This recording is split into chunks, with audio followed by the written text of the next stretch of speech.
Assalamualaikum warahmatullahi wabarakatuh.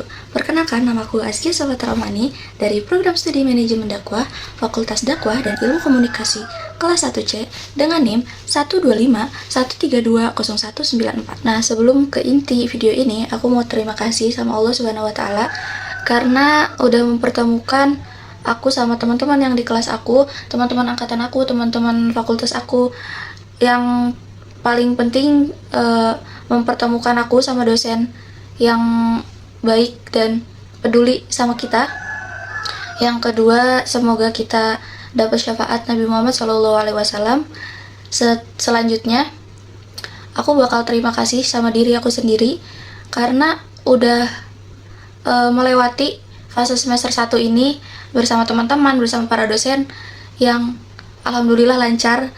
Terus aku mau terima kasih sama mama, sama ayah juga buat support aku dari awal, buat selalu ngasih motivasi, dan adik-adik aku serta nenek aku yang ada di rumah. Di proses kita melakukan challenge ini, aku memilih sholat 5 waktu, mendoakan orang tua, dan membaca Al-Quran. Karena di satu hari itu, kita melakukan ketiga-tiganya berderet gitu, kayak sholat 5 waktu, misalkan hari Senin, mulai subuh, sholat subuh, terus abis sholat subuh mendoakan orang tua, abis mendoakan orang tua kita membaca Al-Quran di 1 halaman atau 2 halaman, terus lanjut di zuhur, asar, maghrib, isya, tiga-tiganya tuh kita lakuin gitu. Dan kenapa aku nggak mengambil sholat tahajud, karena saat aku sholat 5 waktu dan yang lainnya sholat tahajud, di antara 1 dari 10 orang tuh kan aku doang yang ngirim buat 5 waktu itu. Namun di pagi-paginya itu pasti kan rame kan, mereka pada ngingetin, handphone tuh selalu bunyi.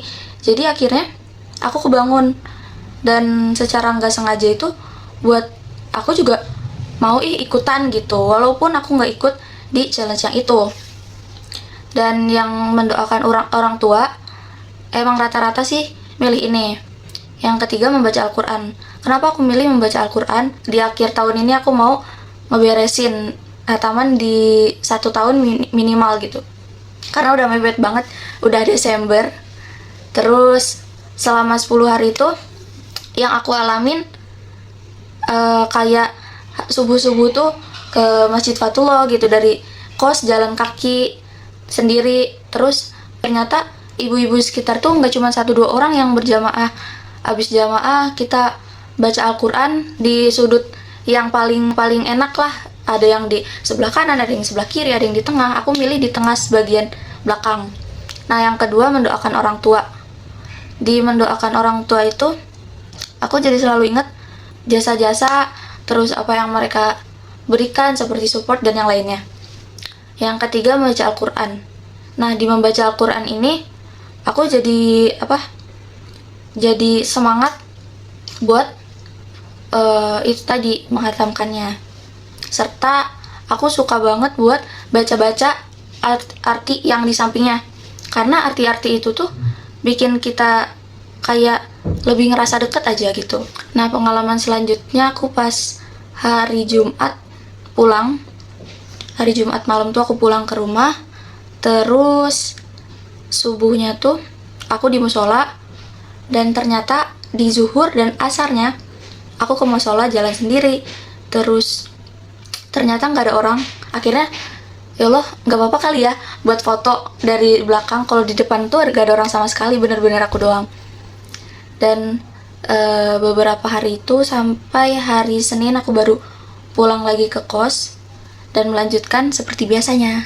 2 hari akhir itu aku datang bulan. Akhirnya kan gak sholat, terus gak baca Al-Quran juga gitu, gak megang Al-Quran.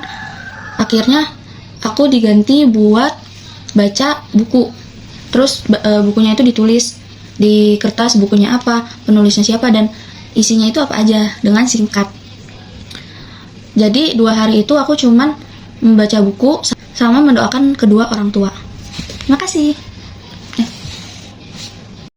Nah, sebelum closing, aku mau cerita di luar konteksnya, tentang pas pertama kali ngelihat Pak Fahrudin dan kita bertatap muka secara langsung di kelas, beliau bilang gini, berapa harga kamu?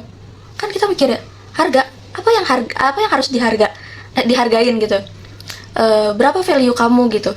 Jadi aku nulis berapa ya, aku lupa, 10 juta kalau nggak salah.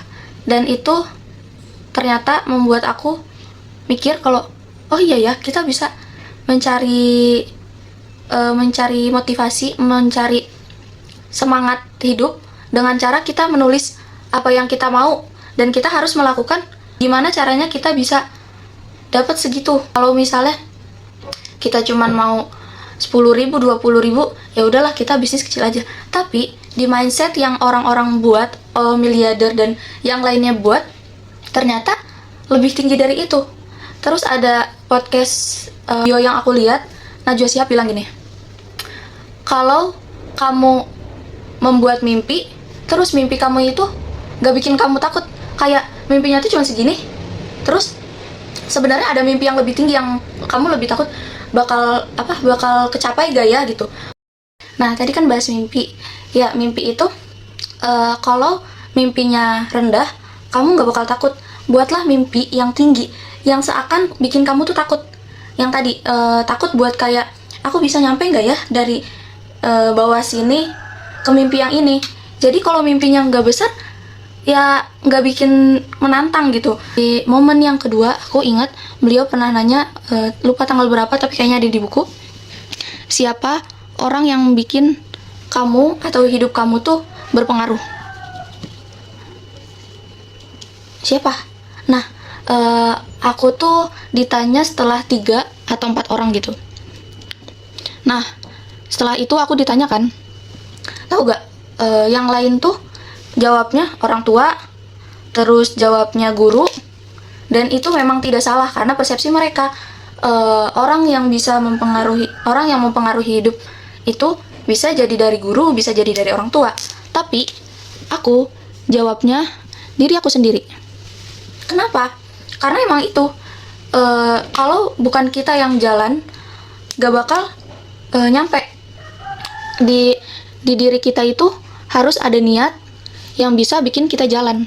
Nah, di akhir video ini aku mau berterima kasih buat kalian yang mau nonton dan mendengarkan video aku. Jangan lupa kalian support aku dengan like, share, komen, dan follow IG aku. Terima kasih. Assalamualaikum warahmatullahi wabarakatuh.